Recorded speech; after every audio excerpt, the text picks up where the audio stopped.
मैं डॉक्टर राकेश शर्मा और आप देख रहे हैं इंदौरिया टाइम्स।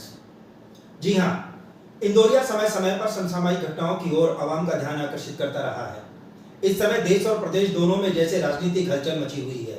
यदि गुजरात और हिमाचल में चुनाव की चर्चाएं गर्म हैं, तो राजस्थान में सीएम की कुर्सी को लेकर माहौल गरमाया हुआ है।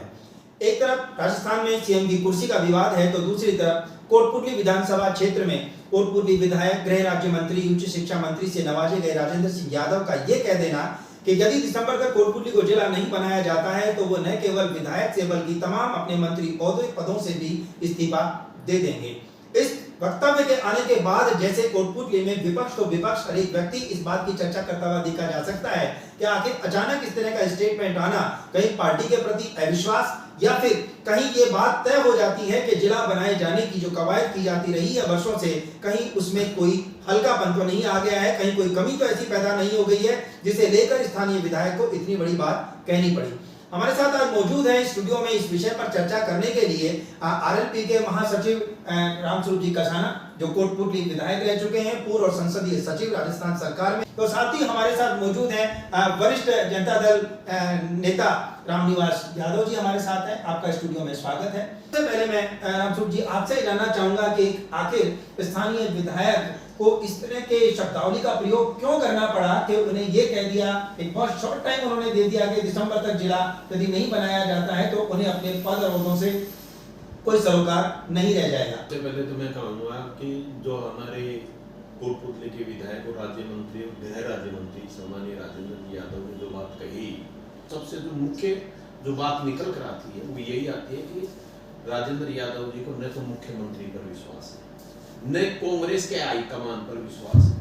राजस्थान के जिस मुख्यमंत्री ने इनको राज्य मंत्री और गृह राज्य मंत्री बनाया, न तो ये उनके खरे उतर सके और न ही कांग्रेस हाईकमान का जो आदेश था उस पर खरे उतर सके। दूसरी सबसे बड़ी बात जो ये कह रहे हैं मैं इस्तीफा दे दूंगा, इस्तीफा तो है ही नहीं इनके पास, इस्तीफा तो दे चुके हैं, अब देंगे क्या इस्तीफा? तो ये 21 दिन पहले 42 लोगों ने राजस्थान के विधानसभा अध्यक्ष सम्मानीय डॉक्टर सीपी जोशी जी को अर्पित कर चुके।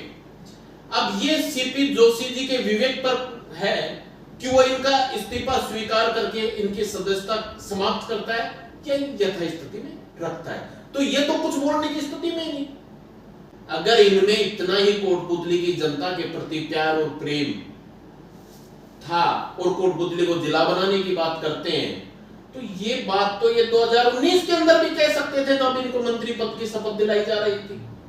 या फिर ये बताएं कि इनको मुख्यमंत्री ने ये कहा कि अब तो आप शपथ ले लो, अगर जिला नहीं बना तो हम उसकी गारंटी आपको जिला बनाएंगे। कहीं ना कहीं ये बात तभी कह सकते हैं जब मुख्यमंत्री ने इनको आश्वासन दिया हो कि हम कोटपुतली को जिला बनाएंगे, और उसके बाद इन्होंने मंत्री पद लिया। पहले तो इन्होंने मंत्री पद मांगा। आज भी जब कोटपुतली में जिले की बात आती है 2008 से 2013 के, तो लोग ये कहते हैं कि उस वक्त कोटपुतली जिला बन जाता है, लेकिन रामस्वरूप कसाना ने लाल बत्ती दी। कहीं ना कहीं मेरी कमी रही, लेकिन इनके पास तो 2008 से के बाद में मैं कांग्रेस से थे तब भी इन्होंने कभी बात नहीं रखी। 2013 में ये विधायक बने, जब विपक्ष में थे तब भी इन्होंने कभी विधानसभा में बात नहीं रखी। आप इन्होंने आज तक विधानसभा के अंदर क्वेश्चन नहीं लगाया, तारांकित इनका क्वेश्चन नहीं लगा आज तक विधानसभा में। और जब ये स्वयं मंत्री बने तो उसी वक्त कहते हैं मुझे कोटपुतली को जिला बनाना है। लेकिन अब चूंकि जब चुनाव आ गए, 2023 के अंदर राजस्थान के चुनाव होने हैं, और हो सकता है कि कांग्रेस हाईकमान भी ये सोच रहा है कि राजस्थान में कुछ परिवर्तन की ओर इनको संकेत मिले हो, इनको ये लग रहा हो कि हम कहाँ हैं, धरातल पे हैं या कहीं और हैं। तो मैं समझता हूं कि कोटपुतली की जनता के प्रति इनका प्रेम इस बात के लिए हो रहा है। मैं रामनिवास जी आपसे जानना चाहूंगा, आप भी क्षेत्र में बराबर पॉलिटिक्स करते रहे हैं और एक कदावर नेताओं के रूप में अपनी बात को बेबाकी से कहने के लिए मशहूर रहे हैं। माननीय मंत्री महोदय का अपने दल के माननीय मुख्यमंत्री जी से और केंद्रीय नेतृत्व से पूरी तरह विश्वास उठ चुका है। साथ ही साथ उन्होंने कहा मुझे पार्टी को भी जय हिंद करूंगा, जैसा कि मीडिया में चल रहा है, तो पार्टी को अलविदा के साथ साथ जय हिंद बोल दिया। और जो आज भाषा बोल रही है, भाषा इन्होंने चुनाव के 1 साल बाद बोली थी और 2.5 वर्ष का टाइम दिया था।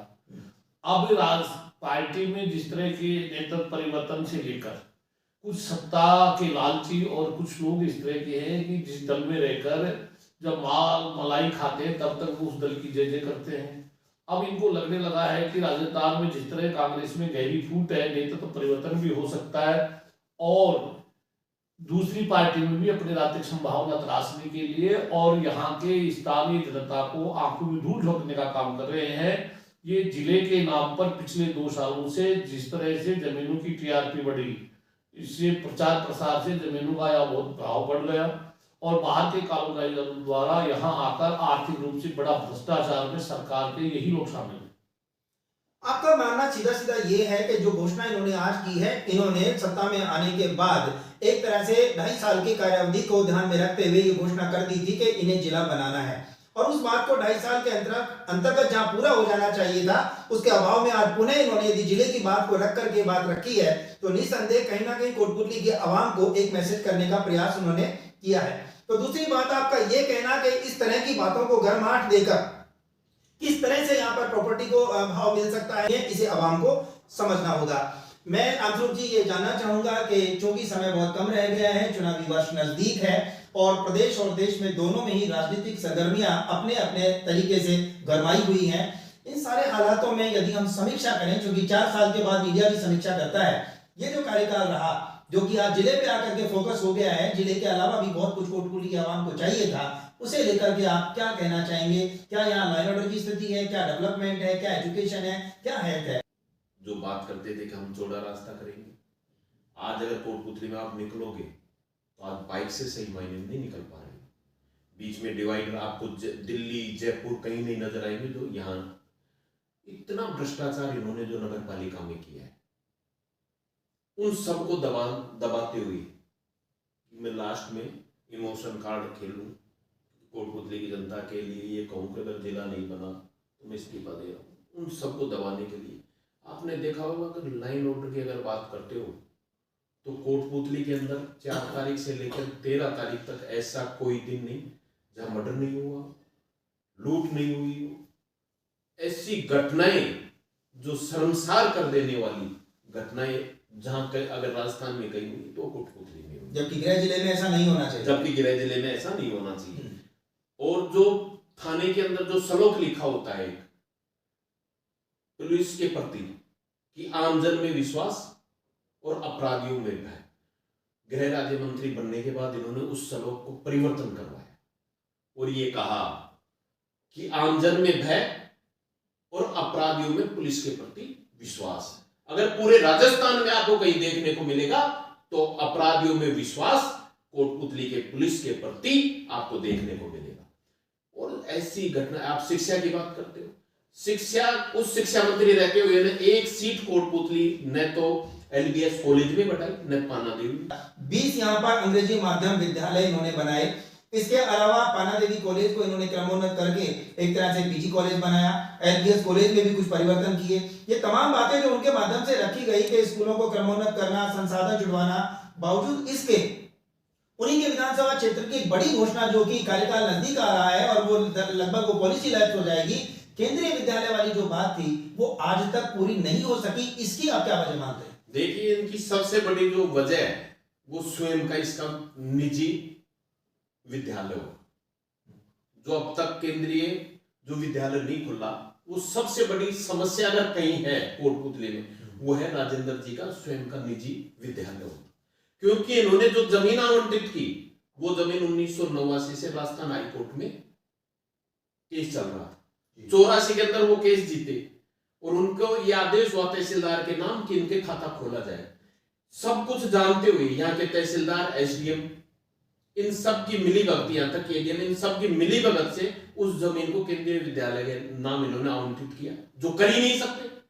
हाईकोर्ट का आदेश है और उनका पुराना कब्जा है। आज तक इन्होंने दूसरी जो ये कहते हैं कि मैंने कोटपुतली के विकास के लिए इतनी जमीन वो जैसे इन्होंने करवाई, लेकिन उसको आज तक इन्होंने केंद्रीय विद्यालय के लिए, यहाँ की एक दफा हम लोग आपस में जब आमने सामने, तब भी मैंने कहा कि आप ये गलती मत करो, कोटपुतली के बच्चों के भविष्य के साथ खिलवाड़ मत करो। लेकिन आज तक इन्होंने जो सबसे जो नकारात्मक भूमिका रही वो स्वयं मैं समझता हूँ कि स्वयं का विद्यालय होने के कारण हमारे यहाँ केंद्रीय विद्यालय नहीं खुल पाया। केंद्रीय विद्यालय को अक्सर लोग चर्चा का विषय मानते रहे और यहाँ के सांसद कर्नल राज्यवर्धन सिंह राठौड़ के प्रयास से केंद्रीय विद्यालय की घोषणा करवाई गई, लेकिन जब जब भी मीडिया ने उनसे सवाल किया तो उन्होंने भी इसी बात को रखा जो कि अभी रामस्वरूप कसाना जी ने आप लोगों के सामने शेयर किया है।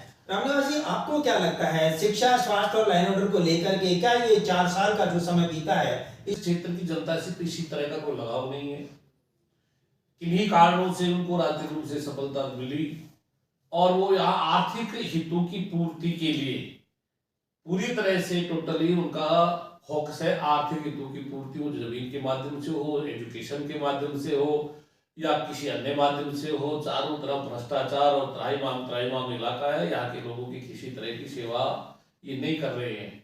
सिर्फ इनका एक हित है, अहंकार, घमंड, लोगों से व्यवहारिक बात करना और आम जनता को परेशान करना।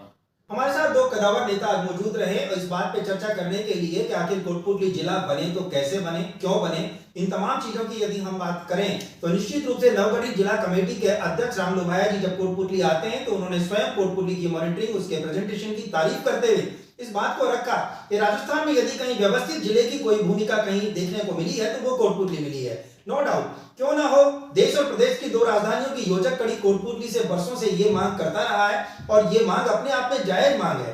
लेकिन इस मांग को लेकर के यदि आज राजनीति महज इस बात को लेकर यदि गरमाती है कि यदि ऐसा नहीं हुआ तो हम इस्तीफा देंगे, यहाँ कोई व्यक्ति लॉ एंड ऑर्डर की जिम्मेदारी नहीं लेना चाह रहा है। डेवलपमेंट के नाम पर जिस तरह से मास्टर प्लान की आड़ में जबरन बाहर देखने की जरूरत नहीं रह जाती है, वहां जाकर वो नजारा हमें कोटपुतली को देखने को मिलता है, तो आवाम को इस बात को भी समझना होगा।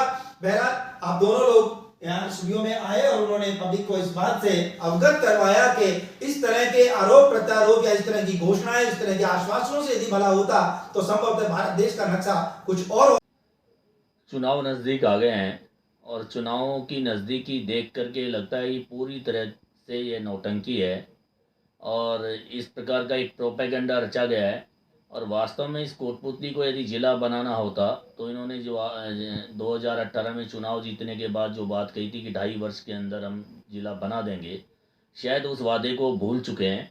और यदि वास्तव में सरकार से जिला बनवाना होता तो मंत्री पद स्वीकार करने की जरूरत भी कहाँ गई थी कि उस समय ये मंत्री पद स्वीकार थे, बल्कि इनको मुख्यमंत्री जी से कहना था मुझे मंत्री मत बनाइए, आप केवल कोटपुतली को जिला बना दीजिए। और वास्तव में कोटपुतली की कोई सेवा नहीं करना चाहते हैं, न कोटपुतली को जिला बनाना चाहते हैं। इनका तो ध्येय बार बार सत्ता की प्राप्ति का है, बार बार मैं एमएलए जीत जाऊं और केवल अब चुनाव के नज़दीक आने के बाद इस प्रकार का नौटंकी की गई है। इनके बहुत से विश्वस्त साथी जनता में आज से 1 महीने पहले से कहने लगे हैं कि हम मंत्री जी अब इस्तीफा देंगे, उसके बाद सरकार जिला बना देगी और हम वापस चुनाव जीत जाएंगे। इस प्रकार का एक नाटक पूरा तैयार करके, पूरा फ्रेम बना करके और इस प्रकार का माहौल बनाने का ये प्रयास कर रहे हैं, जबकि इनको किसी भी प्रकार के इस क्षेत्र से, विकास से लेना देना नहीं है। यदि इनका लेना देना किसी चीज़ से तो भ्रष्टाचार से। इन्होंने इन 4 साल के अंदर जमकर भ्रष्टाचार किया है और राजस्थान के भ्रष्टाचार के सिरमौर बने हुए हैं और कोटपुतली को बार बार इन्होंने पूरे देश के सामने लांछित किया है। बल्कि इनको कोटपुतली की जनता से माफ़ी मांगनी चाहिए और आज तक जिला नहीं बना पाए इसके लिए भी माफ़ी मांगनी चाहिए। भ्रष्टाचार इन्होंने चरम सीमा पे किया है, उसके लिए भी इनको इस अपने मंत्री पद से कुछ चल कर के आगे इस्तीफा दे देना चाहिए। कांग्रेस के अंदर कोई भी व्यक्ति कुछ भी कह सकता है, वहाँ कोई अनुशासन नाम की चीज़ नहीं है, क्योंकि इसमें हर कोई व्यक्ति आला कमान को धत्ता बताता रहता है। आला कमान कुछ भी कर पाने में सक्षम नहीं है। जहाँ एक और जो प्रकरण सत्ता का, कुर्सी का खेल चल रहा है, वह भी अभी तक निपटने में नहीं आया। आला कमान उसकी कोई व्यवस्था आज तक नहीं कर पाया।